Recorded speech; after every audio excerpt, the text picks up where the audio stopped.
Donald Trump ভোটের প্রচারের শুরু থেকেই ঘোষণা দিয়েছেন তিনি জিতলে রাশিয়া ইউক্রেন যুদ্ধ থামিয়ে দেবেন। ভোটে জিতেছেন ট্রাম্প, যুদ্ধ করার সিদ্ধান্তে অটল রয়েছেন, কিন্তু তিনি গদিতে বসার আগে চালাকি শুরু করেছেন ইউক্রেনের প্রেসিডেন্ট ভ্লাদিমির জেলেনস্কি। যুক্তরাষ্ট্রের সরবরাহ করা দূরপাল্লার ক্ষেপণাস্ত্র দিয়ে প্রথমবারের মতো রাশিয়ার ভূখণ্ডে হামলা করেছে ইউক্রেন। এরপরই ক্ষেপে উঠেছেন প্রেসিডেন্ট ভ্লাদিমির পুতিন। এক সতর্কবার্তায় তিনি বলেছেন, পারমাণবিক অস্ত্রের ব্যবহারের নীতি শিথিল করেছে মস্কো। তার মানে হলো রাশিয়ার উপর যে কোনো আক্রমণের জবাবেই পাল্টা আঘাত হবে অনিবার্য। রাশিয়ার প্রতিরক্ষা মন্ত্রণালয় বলেছে, মঙ্গলবার সকাল থেকে আর্মি ট্যাকটিক্যাল মিসাইল সিস্টেম বা ATACMS ব্যবহার করে রাশিয়ার ব্রেনাস্ক এলাকায় হামলা চালায় ইউক্রেন। 5টি ক্ষেপণাস্ত্র গুলি করে ভূপাতিত করে রাশিয়া। এছাড়া আরেকটি ক্ষেপণাস্ত্রের ধ্বংসাবশেষের কারণে ওই এলাকায় একটি সামরিক স্থাপনায় আগুন ধরে গেছে।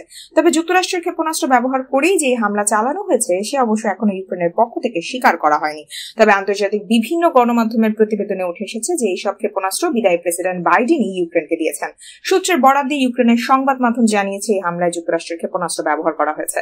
ইউক্রেনের সামরিক বাহিনী বলেছে, সীমান্ত থেকে 100 কিলোমিটারের মতো দূরে কারাচিভ শহরের কাছে একটি ডিপোতে ওই হামলা হয়েছে। হামলার পর 12টি বিস্ফোরণের ঘটনা ঘটেছে। সামরিক বাহিনীর এদিকে পুতিনের সতর্কবার্তার পরও আতঙ্ক ছড়িয়েছে, কারণ নতুন নীতিতে রাশিয়ার বিরুদ্ধে প্রচলিত অস্ত্রের আক্রমণকেও অস্তিত্বের জন্য হুমকি হিসেবে চিহ্নিত করছে দেশটি। এর অর্থ কেবল পারমাণবিক আক্রমণ নয়, প্রচলিত অস্ত্র ব্যবহারের বিরুদ্ধেও কঠোর হবে রাশিয়া। বিশেষজ্ঞরা মনে করছেন, ক্রেমলিনের নতুন নীতি মূলত এই ধরনের পদক্ষেপের জবাবে নিজেদের কঠোর অবস্থান স্পষ্ট করার উদ্দেশ্যে নেওয়া হয়েছে।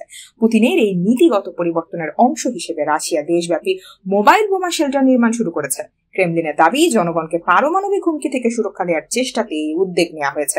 বিশ্লেষকরা মনে করছেন, এই পরিবর্তন পশ্চিমা দেশগুলোর প্রতি রাশিয়ার একটি রেড লাইন নির্দেশ করছে।